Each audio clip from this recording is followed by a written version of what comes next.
जय गंगा मैया भाग नवासी सुशीला ने त्यागे अपने प्राण, नंदिनी ने दिया पुत्र को जन्म।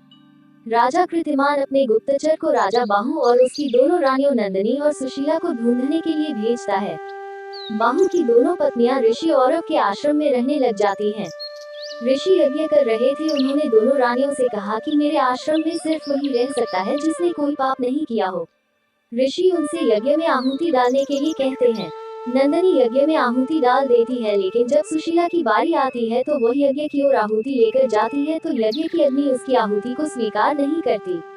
ऋषि उसे बताते हैं कि सुशीला निष्पाप नहीं है, इसलिए यज्ञ की अग्नि उसकी आहुति स्वीकार नहीं कर रही। ऋषि औरव यज्ञ की अग्नि में सुशीला की सारी सच्चाई देखते हैं। सुशीला यज्ञ की अग्नि को माया बताती है तो यज्ञ की अग्नि उसे जलाने लगती है।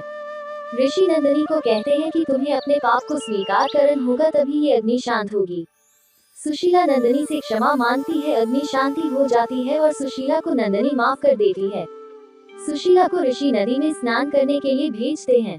सुशीला को आत्मग्लानि होती है और वह अपने प्रण त्यागने के लिए जल में आगे बढ़ती है तो गंगा मैया सुशीला के सामने प्रकट होकर उससे इसका कारण पूछती है तो वह अपनी गलतियों की सजा के तौर पर अपने प्रण त्याग देने के लिए आगे बढ़ती है।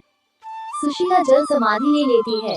कृतिमान का गुप्तचर ऋषि औरव के सामने आता है और उनसे राजा बाहु के बारे में पूछता है। ऋषि औरव उसे राजा की मृत्यु के बारे में बता देते हैं। गुप्तचर यह समाचार राजा कृतिमान को बताता है तो वह रानी नंदिनी के गर्भ में पल रहे बालक के जन्म की जानकारी लेने के लिए गुप्तचर को भेजता है। नंदिनी अपने पुत्र को जन्म देते हैं।